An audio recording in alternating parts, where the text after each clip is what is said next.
Fala, família do Cangaço Eterno, tudo bem com vocês? Eu espero que sim. Para quem não me conhece, eu sou Elton Araújo, mais uma vez vou trazendo um vídeo aqui para o canal.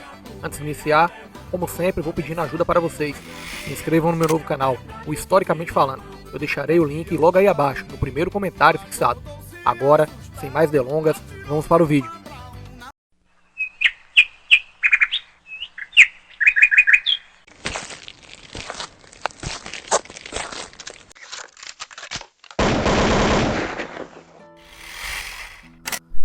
Em 1928, devido à grande perseguição das forças policiais de diversos estados, entre eles Pernambuco, Paraíba, Rio Grande do Norte, Ceará e Alagoas, Lampião se viu obrigado a atravessar o Rio São Francisco em direção a terras baianas, tentando se recompor, pois a perseguição estava grande demais. Sem um minuto de sossego, perdendo diversos homens, as baixas e prejuízos eram cada dia maiores. Em solo baiano, o astuto rei do cangaço, que chegou com apenas 5 cangaceiros, iria implantar um novo método de cangaço. Ali que consideramos a segunda fase da era lampiônica, Lampião começou a fazer amizades, conquistar pessoas, sua rede de coiteiros cada vez era maior. Mas ele precisava dificultar mais as ações da polícia.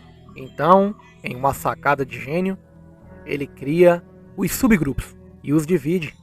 Nomes como os de Curisco, Ângelo Roque, o Labareda, Gato, Zé Baiano, Virgínio Fortunato, o Moderno, Mariano, entre outros tantos, teriam grande destaque na liderança dos subgrupos de Lampião, que aterrorizariam os sertões nordestinos. Porém, mesmo com tantos nomes afamados e perigosos, entendemos que Lampião chegou enfraquecido ao estado baiano, pois seus principais cangaceiros, os ferozes, diversos tombaram antes de Lampião atravessar o Rio São Francisco. E neste vídeo, iremos enumerar alguns cangaceiros que fizeram muita falta ao rei do cangaço. As circunstâncias que levaram esses cangaceiros a não chegar ao outro lado do São Francisco são as mais diversas. Alguns tombaram em combate, outros contaram com o azar, e alguns o próprio rei do cangaço tirou do caminho.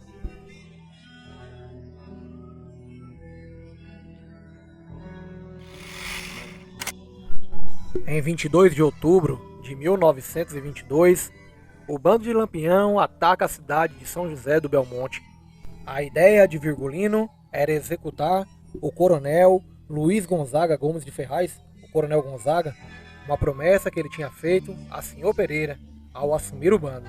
Nessa empreitada, a missão foi cumprida. Porém, nessa ação, um cangaceiro afamado foi abatido.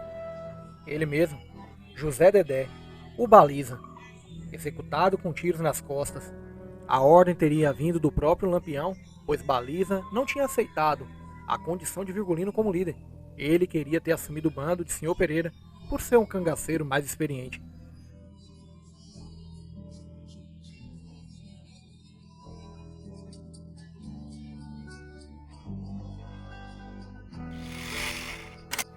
No dia 3 de abril de 1924, é morto pelas volantes comandadas por Clementino Quelé, Teófane Ferraz Torres e os tenentes Ibrahim Alencar, o cangaceiro Cícero Costa.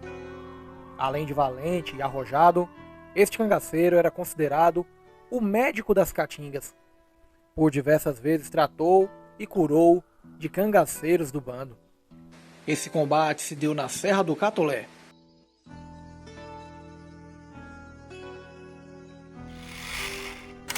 Em julho de 1924, é morto em uma emboscada em terras pernambucanas o cangaceiro Antônio Rosa Ventura, o Antônio do Gelo. Ele que para muitos pesquisadores era considerado o irmão de criação de Lampião. Antônio Rosa era conhecido como a Fera, um cangaceiro extremamente perigoso e cruel. Não era dado a ordens, e por isso, talvez tenha sido a sua morte. Em uma das versões mais famosas, a morte de Antônio Rosa teria se dado por ele desobedecer Virgulino diversas vezes. Então teria sido tramado um plano para que Livino Ferreira, seu outro irmão de criação, o executasse.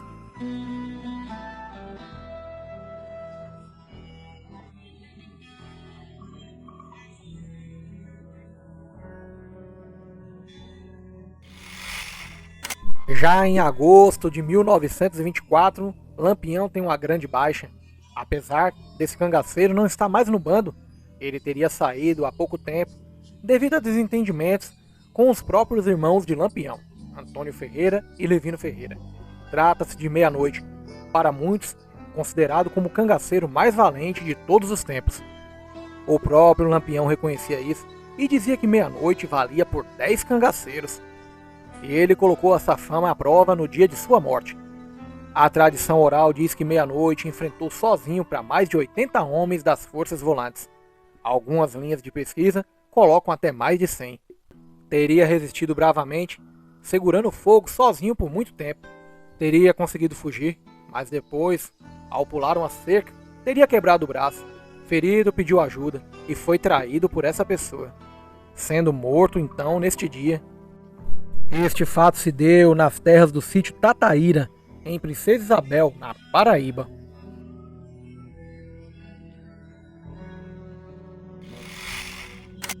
Um ano depois, em julho de 1925, em Terras de Flores, em Pernambuco, é morto Levino Ferreira, o primeiro irmão de Lampião a morrer no cangaço.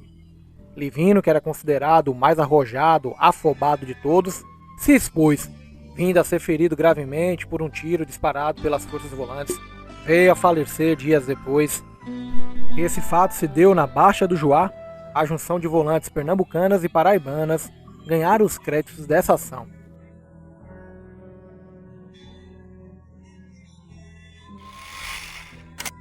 Apesar do Juriti mais famoso que conhecermos ser aquele que foi morto por Deluz, jogado vivo em uma fogueira, na primeira fase do cangaço existia um cangaceiro chamado José Soares, vulgo Juriti. Era extremamente perigoso e corajoso. Enquanto integrou o bando de Lampião, sempre mostrou muita valentia e disposição.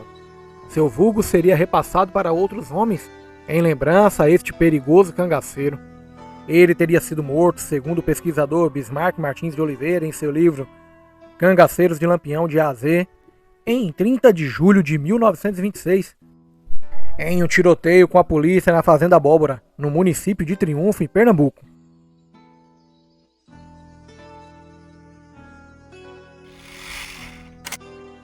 Que os irmãos Marcelinos eram extremamente famosos e perigosos, todos sabemos. Entre eles, um se destacava mais, Manuel Marcelino, o Bom de Veras. Extremamente perigoso e corajoso, esse cangaceiro impressionou até Lampião, que teria colocado seu vulgo. Bom de Veras aterrorizou os sertões do Nordeste, principalmente o Cariri cearense. Mas ele encontrou seu fim em 24 de dezembro de 1926, em um combate com uma força volante comandada por Afonso Rodrigues, no sítio Minador, município de Serrita, Pernambuco. Bom de Veras foi morto. O que mais impressiona é que ele teria sido morto por um disparo de um de seus companheiros. Na ação e na agonia da troca de tiros, ele teria sido acertado por trás, na nuca.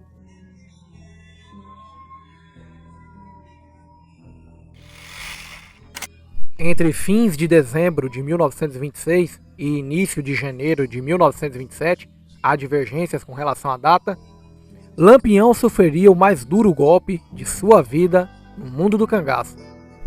Era morto devido a um acidente o seu irmão mais velho, Antônio Ferreira, vulgo Esperança, um dos cangaceiros mais cruéis e perigosos da história do cangaço. Nas terras da fazenda Poço do Ferro, do coronel Ângelo da Gia, coiteiro de Lampião, Luiz Pedro foi brincar com Antônio Ferreira. Sem querer, a arma disparou e o matou. Ali, Lampião sofreu um golpe duríssimo. Sofreu muito, mas mesmo assim, perdoou Luiz Pedro.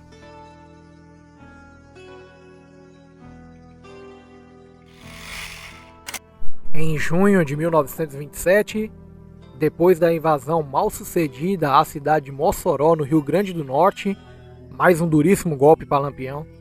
Dessa vez, é preso e executado friamente pela polícia, de uma forma até covarde, o cangaceiro Jararaca.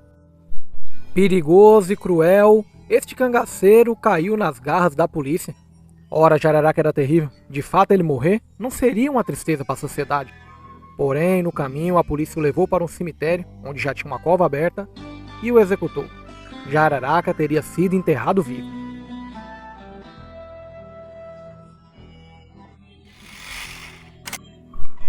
Hermínio Xavier da Silva, vulgo Chumbinho, jovem, destemido e extremamente perigoso. Cangaceiro valente que andou por bom tempo com Lampião.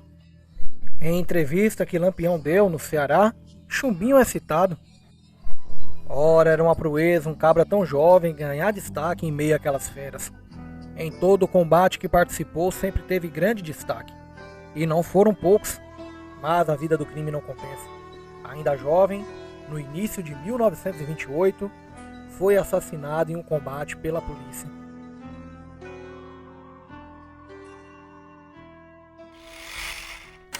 Em março de 1928, Lampião sofreria seu último duro golpe antes de atravessar o Rio São Francisco em direção a terras baianas. Era morto nas terras da fazenda Pissarra, no Ceará, o cangaceiro Sabino das Abóboras. O coiteiro Antônio da Pissarra, pressionado pelas forças volantes, tendo a participação de Arlindo Rocha, José Antônio da Coan e Manuel Neto, obrigaram Antônio a entregar os cangaceiros que estavam na fazenda. Quando a volante chegou em cima dos cangaceiros, chovia, era noite, um relâmpago clareou tudo, e Sabino ficou à mostra. O tiro que teria o ferido gravemente teria saído da arma do nazareno Hercílio Nogueira, que anos depois viria a morrer no combate da Maranduba. Os cangaceiros ainda conseguiram resgatar Sabino, fugiram com ele, mas muito ferido, estava atrasando o grupo. Pediu para ser executado, ninguém queria o fazer. No fim, coube a Mergulhão dar o tiro de misericórdia em Sabino das Abóboras.